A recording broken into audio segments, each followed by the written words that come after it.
Sunday मतलब resurrection day, जिसको हम पुनरुत्थान का दिन कहते हैं। आमीन। प्रभु यीशु मसीह मुर्दों में से जी उठे थे और ये वो दिन है जिसको हम आज मना रहे हैं, आज हम यहाँ पर याद कर रहे हैं। पुनरुत्थान, अगर यीशु मसीह का जी उठना ना होता तो आप और मैं आज यहाँ ना होते। आमीन। तो इस दिन में एक विशेष सामर्थ होती है। आमीन। इस दिन में एक विशेष पावर होती है जो हमारे जीवन में जब हम उसे रिसीव करते हैं, हमारे जिंदगी के हर एक मुर्दा परिस्थिति दोबारा जीवित हो जाती है। आमीन। और आज के दिन से यदि आप निर्णय लेते हैं कि मैं एक नई शुरुआत करूंगा, तो आज के दिन से कोई बेस्ट दिन नहीं हो सकता। हालेलुया। आज का दिन आपके लिए बेस्ट होने जा रहा है चर्च यीशु के नाम में। आज का दिन आपके लिए नई शुरुआत का दिन होने जा रहा है यीशु के नाम में। आमीन। ऊंचा कहीं चर्च, आमीन, ऊंचा कहीं चर्च। आइए ताली बजाए जोर से, जोर से धन्यवाद करें, बोले धन्यवाद यीशु। Thank you Jesus, thank you Jesus, thank you Jesus, thank you Jesus. Hallelujah. आइए ताली बजाए और धन्यवाद करें। धन्यवाद, धन्यवाद, धन्यवाद। उसकी सामर्थ में भर जाओ, उसकी सामर्थ में भर जाओ, अभिषेक में भर जाओ।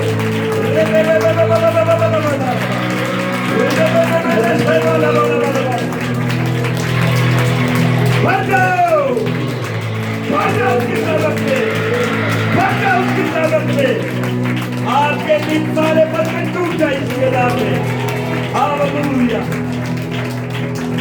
अपनी जुबान से कहे, हर एक वो मुर्दा चीज, हर एक वो मुर्दा परिस्थिति, बोले हर एक वो मुर्दा विश्वास जो मेरे अंदर है, यीशु के नाम में जीवित हो जाए, जीवित हो जाए, जीवित हो जाए। आइए ताली बजाओ, धन्यवाद करें। धन्यवाद यीशु, धन्यवाद यीशु, धन्यवाद यीशु, धन्यवाद यीशु। अरे जलोवन है तेरे यहोवा, जलोवन है तेरे यहोवा, फिर कौन विरुद्ध तेरे होंगे। तू यहोवा ते रख ले भरोसा, तेरे सारे मनोरथ पूरे। आज जो भी मनोरथ आपने मांगा है, आज के दिन वो यीशु के नाम में पूरा होगा। चर्च आमीन। ऊंचा कहे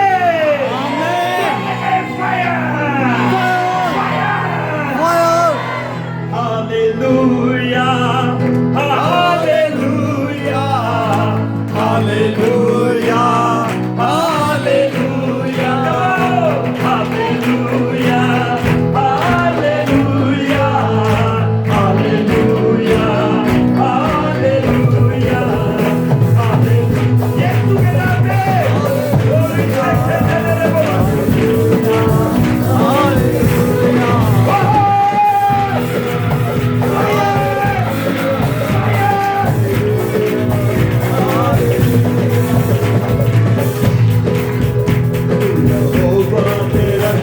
glory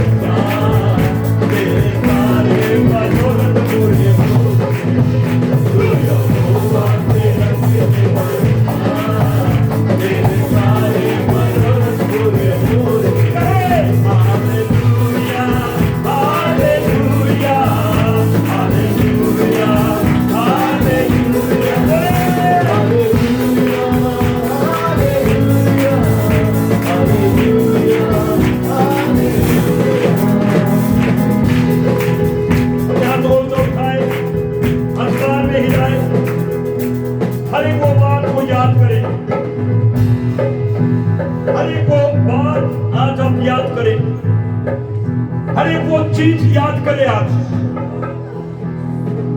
जिन बातों के लिए आपने उम्मीदें की है, जिन बातों के लिए आपने मन्नतें मांगी है।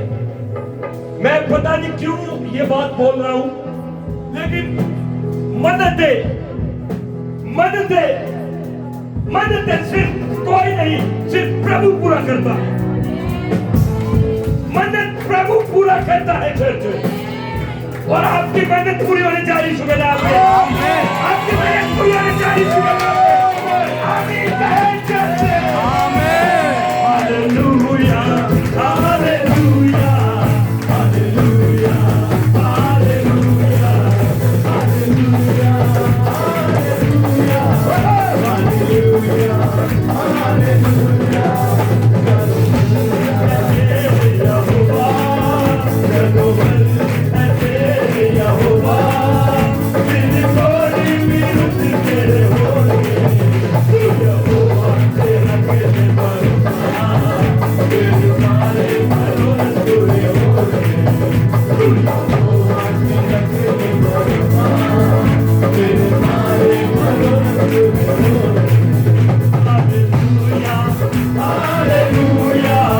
हालेलुया, हालेलुया, हालेलुया,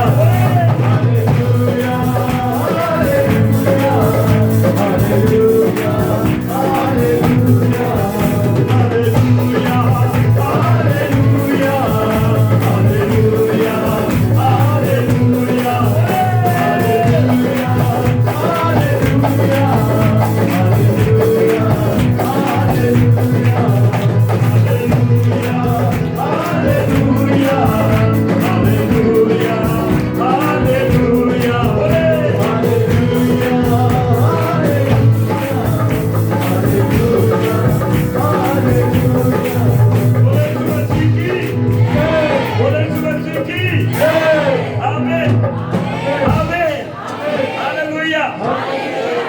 अपनी मन्नत तो पूरी करूंगा। आमीन। सब कहे मैं अपनी मन्नत पूरी करूंगा। आमीन। आज के वचन के लिए जब मैं बाइबल पढ़ रहा था, एक विचित्र सी बात मुझे दिखाई दी, और वो ही बात को आज मैं वचन के द्वारा आपके साथ बांटना चाहता हूं। सबसे पहले हम बाइबल खोलें और परमेश्वर के वचन में से निकालेंगे रोमियो की पत्री, उसका 8वां अध्याय, और उसका हम 31 वचन से पढ़ेंगे 34 वचन तक। मैं पढ़ता हूं, आप सुनिए बड़े ध्यान से। फिर उसके बाद जो बात प्रभु ने आज मुझे दिखाई है वो बातें हम करेंगे। मैं रोमियो की पत्री उसका 8 अध्याय 31 वचन से 34 वचन तक पढ़ेंगे। अतः हम इन बातों के विषय में क्या कहें? यदि परमेश्वर हमारी ओर है तो हमारा विरोधी कौन हो सकता है? जिसने अपने निज पुत्र को भी न रख छोड़ा, परंतु उसे हम सब के लिए दे दिया, वह उसके साथ हमें और सब वस्तुएं क्यों न देगा? परमेश्वर के चुने हुओं पर दोष कौन लगाएगा? परमेश्वर ही है जो उनको धर्मी ठहराने वाला है। फिर कौन है जो उन पर दंड की आज्ञा देगा? मसीह ही है जो मर गया वरन मुर्दों में से जी उठा, और परमेश्वर की दाहिनी ओर है और हमारे लिए निवेदन भी करता है। आमीन। जोर से कोई कहे परमेश्वर मेरी ओर है। आपको पता है जितने भी बाइबल में शक्तिशाली लोग थे, जितने भी आप बाइबल में पढ़ते हैं, वो बहुत ही अच्छा और जयवंत जीवन जी कर गए हैं। उनके जीवन में उन्होंने हमेशा इस बात को याद रखा कि परमेश्वर मेरी ओर है। और यहां पर प्रभु का दास लिखने वाला भी प्रेरित पौलुस इसी तरीके से लिखता है, यदि परमेश्वर हमारी ओर है तो हमारा विरोधी कौन हो सकता है, कौन ठहर सकता है? आज कलीसिया को और हर एक विश्वासी को यह बात जानना बहुत जरूरी है कि परमेश्वर उसकी ओर खड़ा है। दाऊद भजन संहिता में क्या कहता है? भजन संहिता 118, भजन संहिता 118 और उसका हम 6 वचन से पढ़ेंगे। क्या लिखा है? पढ़िएगा, जोर से पढ़ो। भजन संहिता 118 और उसका 6 वचन से पढ़िए, क्या लिखा है? यहोवा मेरी ओर है, मैं न डरूंगा। देखिए, एक शक्तिशाली व्यक्ति दाऊद, वो क्या कहता है? जिसके पास हर दिन के लिए एक अलग चुनौती है, हर दिन में एक अलग, एक विरोधी उसके सामने खड़ा होता है। हर दिन उसके सामने एक नई असमंजस आ जाती है, एक नई समस्या आ जाती है। लेकिन उस व्यक्ति के विश्वास को आपको मैं सुनाना चाहता हूं। वो व्यक्ति क्या कह रहा है? वो कहता है, यहोवा मेरी ओर है, मैं ना डरूंगा, मनुष्य मेरा क्या बिगाड़ सकता है। यहोवा मेरी ओर मेरे सहायकों में है, मैं अपने बैरियों पर दृष्टि कर संतुष्ट होऊंगा। Praise the Lord. कहता है यहोवा मेरी ओर है। कोई भी परिस्थिति को आने दीजिए, कोई भी हालात को आने दीजिए, कोई भी समस्या को आने दीजिए, लेकिन विश्वास रखना है कि खुदा मेरी ओर है, प्रभु मेरी ओर खड़ा है, प्रभु मेरे साथ है। और वचन में दाऊद राजा यूं कहता है, वो मेरे सहायकों में मेरी ओर है, वो मेरे सहायकों में मेरी ओर खड़ा हुआ है। जब हम इस बात को समझ जाएंगे कि प्रभु हमारी ओर खड़ा हुआ है, तो आपको किसी भी घाटे और नुकसान से कोई फायदा नहीं, कोई प्रॉब्लम होने वाली नहीं है।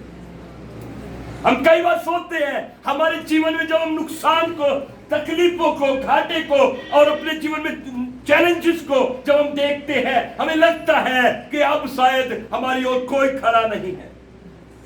वचन कहता है, परमेश्वर का कलाम कहता है, एक मां अपने दूध पिलाने वाले बालक को छोड़ सकती है, लेकिन प्रभु हमें कभी ना छोड़ेगा और ना कभी हमें त्यागेगा। हमारे जीवन में परमेश्वर ने 365 बार प्रभु ने हमसे कहा, मत डर, मैं तेरे साथ हूं। Praise the lord, hallelujah. यहोवा मेरी ओर है, यहोवा मेरी ओर खड़ा हुआ है, यहोवा मेरी तरफ खड़ा हुआ है, वो मेरे सहायकों में मेरी ओर है। आज इस बात को आपको और मुझे याद रखना पड़ेगा, चाहे हम किसी भी एज ग्रुप के क्यों ना हो, किसी भी उम्र के क्यों ना हो, आपको याद रखना है और विश्वास रखना है, परमेश्वर मेरी ओर है। बस थोड़े समय हमें किसी परेशानी के अंदर से निकलना पड़ रहा है, थोड़े समय किसी दुख के समय से हमें निकलना पड़ रहा है, किसी ऐसे बोझ के तले से हमें निकलना पड़ रहा है, कोई बात नहीं, स्तुति करते हुए, धन्यवाद करते हुए, प्रार्थना करते हुए ऐसे समय को गुजार दीजिए। जब ऐसे समय को हम प्रभु के उपस्थिति में गुजार देते हैं, आने वाला टाइम आपके लिए बेस्ट हो जाएगा चर्चा में। लेकिन अगर हम थोड़े से समस्या में, थोड़े से तकलीफे में, थोड़े से घाटे नुकसान में, अगर हम अपने समय में, अपने विश्वास में, अपने ईमानदारी में यदि हम भटक जाएंगे, तो आने वाला टाइम हमारे लिए बेस्ट नहीं हो सकता है। बेस्ट उसके लिए होता है जो अपने हर एक मुसीबत के समय में, कठिनाई के समय में परमेश्वर की स्तुति करता हुआ उस पल को, उस समय को गुजार देता है। इसलिए वचन में दाऊद राजा कहता है, यहोवा मेरी ओर है, मनुष्य मेरा क्या कर सकता है। यहोवा मेरी ओर मेरे सहायकों में है, मैं अपने बैरियों पर दृष्टि कर संतुष्ट होऊंगा। 8 वचन में कहता है, यहोवा की शरण लेनी मनुष्य पर भरोसा रखने से उत्तम है, यहोवा की शरण लेनी प्रधानों पर भी भरोसा रखने से उत्तम है। ये सारी बातें वो कहता है, मुसीबत के समय में भी मैं परमेश्वर पर अपना विश्वास रखूंगा। Praise the lord, hallelujah. और वो कहता है, यहोवा की शरण लेनी मनुष्य पर भरोसा रखने से उत्तम है। और वो कहता है, प्रधानों पर भी भरोसा रखने से उत्तम है। Hallelujah, hallelujah. किसी भी परिस्थिति में दाऊद कह रहा है, किसी भी परिस्थिति में मैं क्यों ना जाऊं, किसी भी हालत से होकर मैं क्यों ना गुजरूं, किसी भी चैलेंज से, चुनौती से होकर क्यों ना गुजरूं, लेकिन फिर भी कह रहा है कि मैं परमेश्वर ही पर भरोसा रखूंगा। और ये विश्वास से बोलता रहूंगा, यही अपने अंदर विश्वास रखूंगा, परमेश्वर मेरी ओर खड़ा है, परमेश्वर मेरी ओर खड़ा हुआ है, वो मेरे सहायकों में मेरी ओर खड़ा हुआ है। मेरे प्रियो, जब हम अपने जीवन में देखिए, जब हम अपने तकलीफ के समय में जब परमेश्वर की महिमा करते हैं, परमेश्वर को अच्छा लगता है। हमारे तकलीफ के समय में, हमारे नुकसान के समय में, हमारी चुनौतियों के समय में, और उन टाइम पर जहां पर हम अपने जीवन में दुखों से, आंसुओं से होकर जा रहे हैं, परमेश्वर की महिमा करते करते, परमेश्वर की बड़ाई करते करते हम जा रहे हैं, याद रखिए परमेश्वर इन सारी बातों को देख रहा है। इसलिए वचन में, कलाम में यूं भी लिखा है, जो रोते हुए बोते हैं वो हंसते हुए। मेरी बात समझ रहे हैं? ऐसा कभी मत करना अपने जीवन में कि जब समय हमारे अनुसार नहीं है, जब चीजें हमारे अनुसार नहीं है, तो मैं कलीसिया में आना छोड़ दूंगा, प्रार्थना करना छोड़ दूंगा, लोगों से संगति करना छोड़ दूंगा, मैं अपने टाइम टेबल चेंज कर लूंगा। मैं पहले ठीक था, पहले अच्छा था, लेकिन समस्याओं में, चुनौतियों में मैं अपने जीवन को बदल देता हूं। अब मैं हालातों को देखकर चल रहा हूं और प्रभु से दूर हो जाता हूं। ये सारी चीजें हमारे जीवन में हमारे दुख को कम नहीं करेगी, लेकिन हमारे दुख को ये बढ़ाती चली जाएगी। हमारी तकलीफ बढ़ती जाएगी, हमारे दुख बढ़ जाएंगे। लेकिन अगर हम परमेश्वर के साथ रहेंगे, अगर हम परमेश्वर पर विश्वास करेंगे, अगर हम परमेश्वर की बातों को अपने जीवन में अनुसरण करते जाएंगे और प्रभु की बातों को ही महत्व देंगे, जैसा प्रेम हम प्रभु से पहले करते होते थे, वैसा प्रेम हम प्रभु से अब भी करेंगे, तो मैं बता देना चाहता हूं, आने वाला टाइम आपका ही होगा यीशु के नाम में। Hallelujah, hallelujah. मैं बात कर रहा था, जब मैं आज के वचन के लिए तैयारी कर रहा था, तो प्रभु ने मुझे एक विचित्र सी चीज दिखाई मुझे, और मैंने उस चित्र में देखा कि एक पाइप पड़ा हुआ है, एक बड़ा सा चौड़ा सा पाइप पड़ा हुआ है, और उस पाइप में से कोई व्यक्ति है जो निकलना चाहता है, मतलब यहां से निकलने के बाद उसको बाहर निकलना है, लेकिन क्या करे, वो चला तो गया अंदर, लेकिन वो बीच में जाकर फंस गया। और मैं देख रहा था, मैंने कहा प्रभु ये क्या हुआ, ये क्यों हुआ? वो व्यक्ति बीच में फंस गया और वो वहां पर चिल्ला रहा था, कोई मदद करे। तो एकदम से वहां पर और एक व्यक्ति आया और उसने उसकी आवाज सुनी। उसने उसे कहा कि भाई आप यहां क्या कर रहे थे? वो अंदर से बोला कि भाई मैं इस पाइप में से निकलकर बाहर निकलना चाहता था, क्योंकि रास्ता यही है। तो उस व्यक्ति ने उसको पीछे से धक्का लगाया, और वो जब पीछे से उसको धक्का लगाया, जोर लगाया, तो वो व्यक्ति पाइप से बाहर आया और अपनी मंजिल पर पहुंच गया। मैं ये क्यों बता रहा हूं, इसका कारण क्या है? चर्च सुनिएगा ध्यान से। हो सकता है प्रभु इस चित्र के द्वारा आपकी परिस्थिति, आपके हालात, शायद प्रभु मुझे बताना चाहता था। आपकी परिस्थितियों में परमेश्वर शायद मुझे लेकर जाना चाहता था और उनको मुझे समझाना चाहता था कि इस तरीके से अब आपको देखना है और काम करना है। आज का संडे का दिन में हम लोग यहां पर इसी परिस्थिति को लेकर आए होंगे। शायद आज मैं भी और आप भी हमने कोशिश करते करते, चीजें अच्छी करते करते, हम भी शायद कई बार हम बीच में जाकर कहीं फंस जाते हैं, बीच में जाकर हम कहीं पर रुक जाते हैं, हमारी ब्लेसिंग, हमारी आशीष रुक जाती है। हम अच्छा कोशिश कर रहे थे, लेकिन बीच में हम जाकर कहीं फंस जाते हैं चर्च। लेकिन प्रभु ने जो चित्र दिखाया वो ये था कि कोई व्यक्ति वहां पर आता है और उस बीच में फंसे हुए व्यक्ति को पीछे से धक्का देता है और वो बाहर आ जाता है। तो आज संडे चर्च में आप भी यदि बीच में फंसे हैं अपनी किसी भी परिस्थिति में, किसी भी समस्या में, किसी भी क्षेत्र में, आपने बीच में ही अपनी मंजिल पर जाने से रुक गए हैं, फंस गए हैं, थम गए हैं, आज पवित्र आत्मा आपको धक्का दे यीशु के नाम में। आप आगे की तरफ बाहर निकलो यीशु के नाम में, आप दवाई के साथ बाहर निकलो यीशु के नाम में, आपके हालात बदले यीशु मसीह के नाम में। आमीन ऊंचा कहें चर्च, आमीन ऊंचा कहें चर्च। प्रभु ने आपको बीच में रुकने के लिए नहीं बुलाया है, प्रभु ने आपको आधे रास्ते में खत्म करने के लिए नहीं बुलाया। आप अपनी मंजिल पर पहुंचेंगे यीशु के नाम में, मंजिल तक पहुंचेंगे यीशु के नाम में। आमीन ऊंचा कहीं चर्च, हालेलुया हालेलुया हालेलुया। जोर से ताली बजाकर प्रभु को थैंक करें।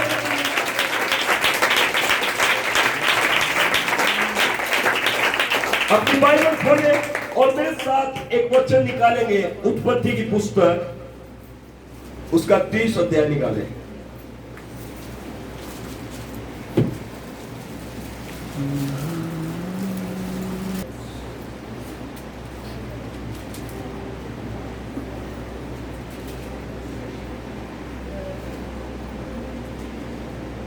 इकतीस अध्याय, उत्पत्ति का 31वां अध्याय।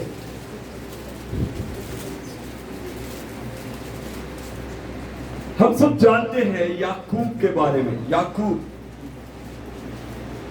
याकूब अपने परिवार में छोटा था और अपने भाई का पहलेठा होने का अधिकार को उसने ले लिया था और उसके बाद वो अपने घर से भाग गया था और जाकर लाबान के घर में रहने लगा था। और वहां पर याकूब लाबान के घर में, लाबान के परिवार में, उसके धन संपत्ति में जाकर उसका कार्यभार संभालता था, उसके घर में काम करता था। याकूब का जो, अगर आप चरित्र, जीवन चरित्र अगर आप जानना चाहते हैं तो वो बहुत चालाक था, वो बहुत धूर्त था, वो धोखा देने में एक्सपर्ट था, वो छल करने में एक्सपर्ट था। लेकिन अपने घर से कई साल जब दूर, परमेश्वर जब उसको वहां दूर लेके गया, परमेश्वर ने उसको धीरे धीरे परिस्थितियों के द्वारा, हालातों के द्वारा परमेश्वर ने उसे धीरे धीरे बदला और उसको हर एक चीज को जो उसके जीवन में गलत थी, परमेश्वर ने उसको धीरे धीरे उसे उसके जीवन में ठीक किया।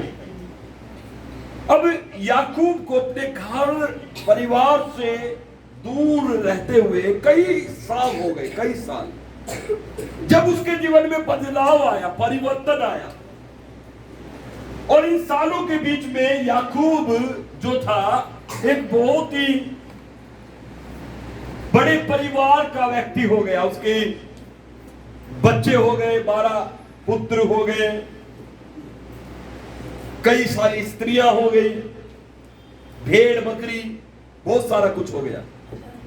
और उसके मन में अब ये ख्याल आया, क्यों ना मैं अब अपने पिता के घर, अपने परमेश्वर के वचन के अनुसार, क्यों ना मैं अब यहां से निकल जाऊं।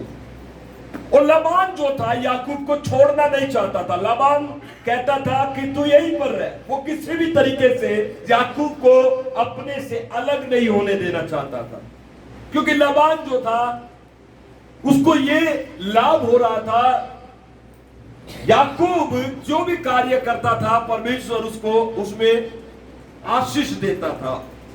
जब वो लाबान की भेड़ बकरी, थोड़ी सी भेड़ बकरियों को जब चराने का काम करता था, उसकी भेड़ बकरियों को वो अच्छे से चराता था। लेकिन लाबान जो था एक बहुत ही क्रूर व्यक्ति था। मैं बाइबल पढ़ रहा था लाबान के बारे में, वो इतना क्रूर था, अगर भेड़ बकरी चराते समय कोई भी एक आधी भेड़ बकरी गुम हो जाती थी या कोई जंगली जानवर आकर उन्हें खाता था, फाड़ कर उसे अपना आहार बना लेता था, तो याकूब क्या करता था, लाबान क्या करता था, उससे उसका भरपाई मांगता था। उसी की भेड़ बकरी चरा रहा है, उसी के घर में रह रहा है, कोई तनख्वाह नहीं है, कोई उसके पास झाड़ी मजदूरी नहीं है, और लेकिन उसके बावजूद भी अगर कुछ भेड़ बकरी गुम हो जाती थी, लाबान कहता था उसका चुकाना पड़ेगा। तो ऐसे करते करते करते करते याकूब को हर परिस्थिति, हर चीज अब समझ में आने लगी कि मुझे जो है अपने जीवन को ठीक करना पड़ेगा, मुझे अपने खुदा के साथ जीना है। Hallelujah, hallelujah, hallelujah. अब यहां पर जब आप 31 अध्याय पढ़ते हैं तो आप देखने पाओगे यहां पर लाबान जो है अपने परिवार, अपनी पत्नी, अपने बच्चों, भेड़ बकरियों को लेकर बिना किसी से बताए याकूब चुपचाप लाबान के घर को छोड़ देता है, चुपचाप। क्योंकि हर बार जब याकूब जाना चाहता है तो लाबान उसको किसी ना किसी बात में फंसाकर उसे रोक देता है। तो एक दिन उसको ये मन में आया कि अब मैं किसी से बात किए बिना मैं यहां से चला जाऊंगा, और वो थोड़ी सी बातें मैं आपको पढ़वाना चाहता हूं। 31 अध्याय निकालेंगे और हम वहां पर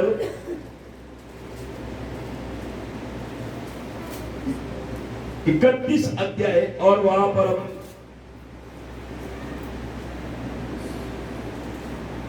हालेलुया 38 वचन से पढ़ेंगे। यहां पर जब वो चुपचाप अपने ससुर के घर को छोड़कर गया, लाबान के घर को छोड़ के गया, तो लाबान को जब मालूम हुआ तो लाबान ने याकूब का पीछा किया और पीछा करके उसे जाकर पकड़ लिया। और जब याकूब की और लाबान की बातें होती है तो मैं थोड़ी बातें आपके सामने रखना चाहता हूं, ध्यान से सुनिएगा। 38 वचन, उत्पत्ति 31-38 पढ़ेंगे। इन 20 वर्षों तक मैं तेरे पास रहा, इनमें ना तो तेरी भेड़ बकरियों के गर्भ गिरे और न तेरे मेंढों का मांस मैंने कभी खाया। वो कहता है मैं इन 20 साल, कितने साल? 20 साल मैं तेरे घर में रहा, ना तो तेरे भेड़ बकरियों के गर्भ गिरे और ना उनका मैंने कभी कोई मांस खाया। मतलब ऐसी दशा थी उसकी वहां पर। हाँ जी, आगे बढ़े। जिसे बेनैन जंतुओं ने फाड़ डाला, और जिससे किसी भी कोई जंगली जानवर आकर उसे चुरा लेता था या फाड़ देता था, खा लेता था, उसको मैं तेरे पास न लाता था। मैं उसको तेरे पास नहीं लाता था, उसकी हानि मैं ही उठाता था, उसकी हानि भी मैं भरता था। हाँ जी, चाहे दिन को चोरी जाता चाहे रात को, तू मुझ ही से उसको ले लेता था। या कोई चोरी हो जाती थी तो भेड़ बकरी उसका भी हर्जाना मुझे ही देना पड़ता था। मेरी तो यह दशा थी कि मेरी तो ये दशा थी, दिन को तो घाम और रात को पाला मुझे खा गया। अब मेरी दशा ये थी 20 सालों में, दिन को तो घाम और रात को जो पाला था मुझे खा गया। मतलब मेरे पास कोई सुख और चैन नहीं था। मैं मजदूरों के समान काम करता था, मैं कड़ी सेवा करता था तेरे घर में, मैं तेरे घर के अंदर रहकर मैं एक नौकर से ज्यादा कुछ भी नहीं था। और वो इसलिए चुपचाप छोड़कर उसे भाग आया, लेकिन लाबान ने आकर उसे पकड़ लिया, दोबारा पकड़ लिया, है ना। तू क्या कहता है, देख आगे पढ़ो। हाँ जी। और नींद मेरी आंखों से भाग जाती अब थी, मैं सो भी नहीं पाता था, इतना काम मुझे करना पड़ता था, एक कड़ी मजदूर के समान नींद भाग गई थी मेरी। 20 वर्ष तक मैं तेरे घर में रहा, 20 साल मैंने तेरे घर में गुजारे। हाँ, और 14 वर्ष तो मैंने तेरी दोनों बेटियों के लिए, और एक 14 वर्ष जो मैंने तेरी बेटियों के लिए, 7 वर्ष मैंने शादी करने के लिए, और 6 वर्ष तेरी भेड़ बकरियों के लिए सेवा की। 7 और 7 उसकी 2 बेटियों से शादी हुई, 7 और 7 14 और 6 साल तेरी भेड़ बकरियों की सेवा की। और तूने मेरी मजदूरी को 10 बार बदल डाला। तूने मेरी मजदूरी को 10 बार बदल दिया। मैं कुछ नहीं बोल रहा, मैं चुप था। हाँ, आगे बढ़ो। मेरे पिता का परमेश्वर, अब जिस सुनिएगा, हालेलुया, जोर से बोल हालेलुया। हालेलुया। अब सुनिएगा, लाबान ने जो मन में आया वो किया। लाबान ने याकूब के साथ जो उसके जीवन में लाबान कर सकता था, उसे दुख पहुंचाया, उसे कड़ी मजदूरी में लगाया, उसे कड़ी मेहनत कराई। एक तरीके का लबान का जुआ याकूब के कंधे पर पड़ा हुआ था। हालेलुया। लेकिन अब सुनिए, जब लबान उसको दोबारा से उसे पकड़ने आता है, उसको वापस लेकर जाने के लिए आता है, अब सुनिएगा, ये बात आपको बाइबल में मिलेगी। जब वो उसे पकड़ने आ रहा था, एक ही रात पहले स्वप्न में परमेश्वर ने लबान से कहा, याकूब से ना तो कुछ हानि पहुंचाना, ना उस पर हाथ डालना। एक ही रात पहले लबान अपने भाइयों को अपने पूरी गांव की पंचायत लेकर याकूब को पकड़ने आया था और उसे घसीट कर वापस लेकर जाना चाहता था। लेकिन एक ही रात पहले परमेश्वर जो सर्वशक्तिमान, हालेलुया, कोई तो मेरी बात समझ रहा है, हालेलुया, उसने स्वप्न में आकर उसे दर्शन देकर लबान को कहा, याकूब के साथ कोई बदतमीजी नहीं चलेगी। हालेलुया। और वो बात हाँ जी आगे बढ़ेगी थोड़ा। मेरे पिता का परमेश्वर, अब जो मेरे पिता का, याकूब कह रहा, मेरे पिता का परमेश्वर अर्थात अब्राहम का परमेश्वर, जिसका वह इसहाक भी मानता है, यदि मेरी ओर ना होता, और फिर वही बात, यदि वो मेरी ओर ना होता, तो निश्चय तू अब मुझे छूचे हाथ जाने देता। अब निश्चय तू मुझे छूचे हाथ ही अपने घर से पीट कर भगा देता। लेकिन खुदा मेरी ओर, हालेलुया, लेकिन परमेश्वर मेरी ओर, हालेलुया। आप अपनी लड़ाई जीतोगे यीशु मसीह के नाम से। मेरी बात समझ रहे हो चर्च? शैतान आ रहा था, लबान आ रहा था, क्योंकि याकूब उसके घर में रहकर जो उसकी मजदूरी थी, भेड़ बकरी और जो उसकी पत्नी और उसके बच्चे, सब कुछ लेकर आ गया था। इस बात से, इसका पढ़ना स्टोरी से ऊपर की स्टोरी पढ़ना, इस बात से लबान क्रोधित था। वो अकेला नहीं आया, जब आप पढ़ेंगे आगे, वो लिखा अपने भाइयों को लेकर आया, अपने भाइयों के साथ, पूरे दल बल के साथ आया। आज याकूब का आखिरी दिन होगा। हेलो, जब शैतान कहता आपका आखिरी दिन होगा, वहीं से आपकी नई आशीष शुरू होगी यीशु मसीह के नाम में, नई बरकत शुरू होगी यीशु के नाम में, नई दवाई शुरू होगी यीशु के नाम में। आमीन। ऊंचा कहीं चढ़ते बोले, परमेश्वर मेरी ओर है, परमेश्वर मेरी ओर है। आज ये बात को ध्यान में रखिएगा। हर एक बात, हर एक चुनौती जो आपको डराती है, हर एक चीज जो आपको बेचैन करती है, हर एक वो बीमारी, दर्द जो आपके शरीर में है और आपको चिंता होती है, याद रखिए परमेश्वर आपकी ओर है, आपको कुछ नहीं होगा यीशु मसीह के नाम में। हालेलुया कहीं चर्चे है। और बाइबल बताती है, याकूब ने कहा, यदि परमेश्वर मेरी ओर ना होता तो मुझे अपने घर से कैसे निकालता? तुझे हाथ जाने। तू बेटा चेंज होया तो वही रात का स्वप्न है। हालेलुया। मैं आज प्रार्थना करता हूँ, परमेश्वर आपके बैरियों को स्वप्न दे यीशु के नाम में।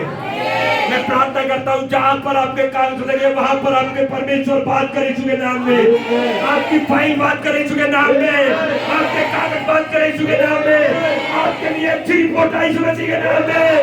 आमीन। ऊंचा कहे, परमेश्वर मेरी ओर है, परमेश्वर मेरी ओर है ना। लबान का कोई प्लान काम नहीं होगा। हालेलुया। लबान की कोई भी युक्ति सफल नहीं होगी। लबान बोले शैतान, जोर से बोले शैतान, शैतान जोर से बोले। कई बार शैतान चाहता है कि आप छूचे हाथ निकले। हैं? हेलो, क्या कहता है शैतान? छूचे हाथ, छूचे हाथ निकले। क्या कहता है शैतान? छूचे हाथ। मतलब तुम्हें कुछ नहीं मिलेगा। 20 साल नौकर की तरह रहा हूं, 20 साल कड़ी मेहनत की है। उसने बताया ना, अभी याकूब ने बताया, भैया दिन में तो मुझे क्या खाता था? घाम। घाम मत समझते हो ना, बाइबल भी हरियाणी भाषा में बोल रही है। हालेलुया, ऐसा लिखा ना, दिन में क्या खाता था मुझे? घाम। और रात को, और एक आदमी इधर भेड़ बकरी इधर उधर हो जाती थी तो उसके लिए तूने कितना सुनाता था? भाई मैं ये जीवन नहीं जीऊंगा। हालेलुया। भैया ये जीवन मुझे पसंद नहीं है, हालेलुया। बोले शैतान तेरी नहीं चलेगी यीशु के नाम में। बोले मैं ऐसा जीवन नहीं जीऊंगा, हालेलुया। बोले मैं आशीषित हूँ आज से यीशु के नाम में। आज से मेरा घर आशीषित है यीशु के नाम में। मैं आशीषित हूँ यीशु के नाम में। मेरे बच्चे आशीषित है यीशु के नाम में। मेरे कमाई आशीषित है यीशु के नाम में। सब चीजों को आशीषित करें आज अपने जीवन में। अपने घर को आशीषित करें, अपने बच्चों को आशीषित करें, अपने कमाई के रोजगार को आशीषित करें। और लबान से कहे भाग जा यीशु के नाम में। लबान की आत्मा भाग जा यीशु के नाम में। शैतान भाग जा यीशु के नाम में। और से कहे रिबाना सादाला खादाला रबो। जिस जगह पर आप छूचे हाथ आने वाले थे, वहां पर परमेश्वर आपके लिए बरकत की लाइन लगाई यीशु मसीह के नाम में। बरकत लेकर आओ यीशु के नाम में। दवाई लेकर आओ यीशु के नाम में। आमीन ऊंचा आमीन।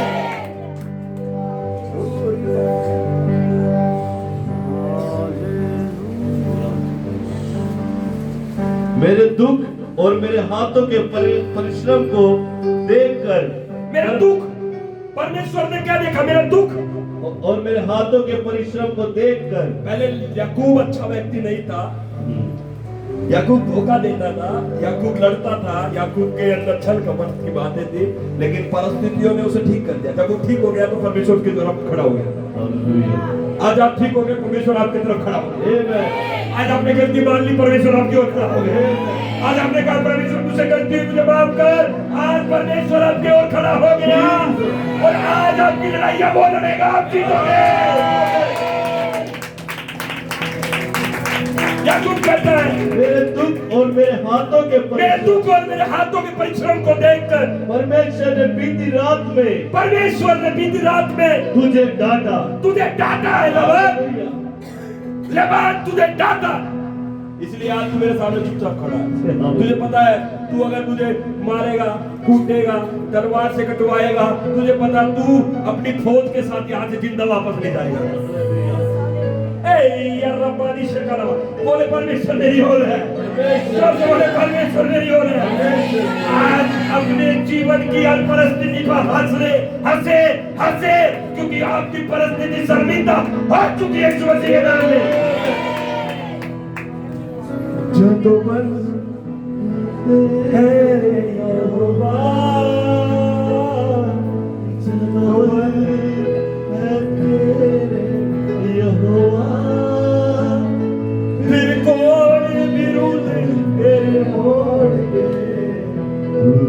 अपने बाजू वाले से बोलो, अब बोले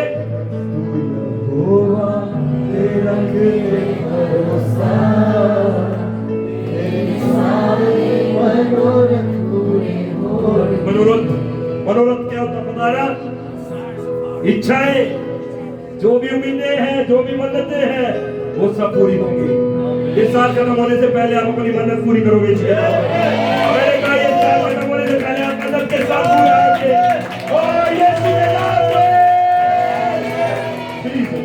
धन्यवाद। बोले अपने बाजू वाले से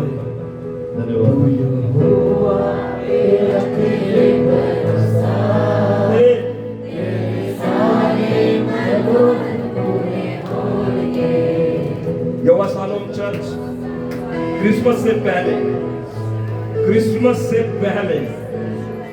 पूरी कलीसिया हम सब मिलकर एक बड़ी धन्यवाद की प्रार्थना रखेंगे।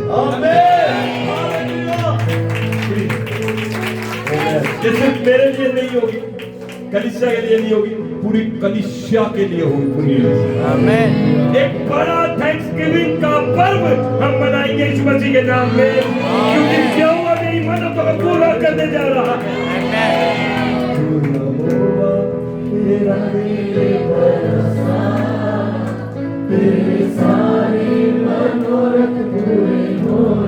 बाहर वाले भी मेरे साथ है क्या? बाहर वाले मेरे साथ ही है, आवाज के साथ एक दूसरे से बोले। ये संदेश, ये वचन दे दो एक दूसरे से।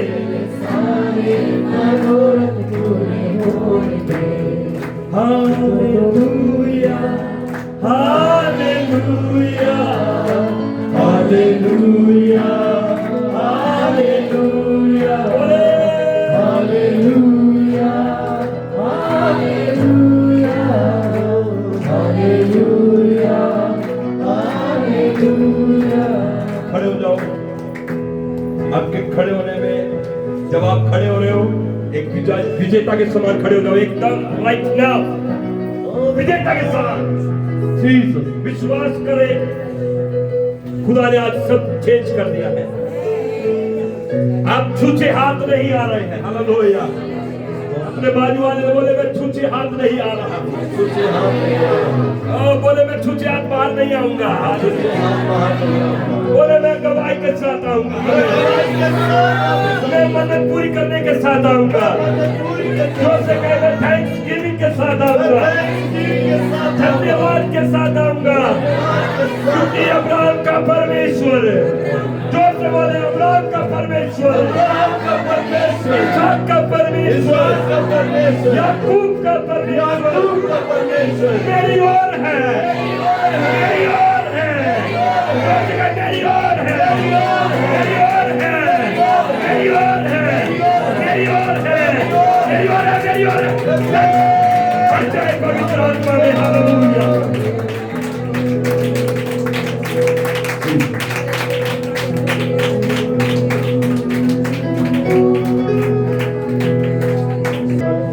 आंखें बंद करो, दिल की गहराई में जाए और प्रभु को देखे आपके पास खड़ा है।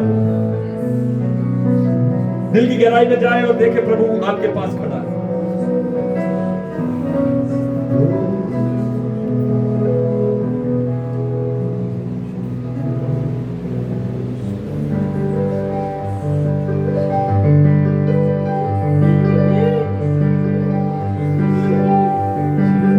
हर एक चीज जो आपके अंदर आपको परेशान करती है, उसे आज निकलते हुए देखे। परमेश्वर की सामर्थ के द्वारा वो बाहर आ रही है। बीमारी बाहर आ रही है आपके अंदर से। अरे BP, sugar, kidney stone problem सब बाहर आ जाए इस मसीह के नाम में। यीशु मसीह तेरे जैसा है कोई नहीं, तेरे चरणों झुके आसमान और महिमा गाए जमीन।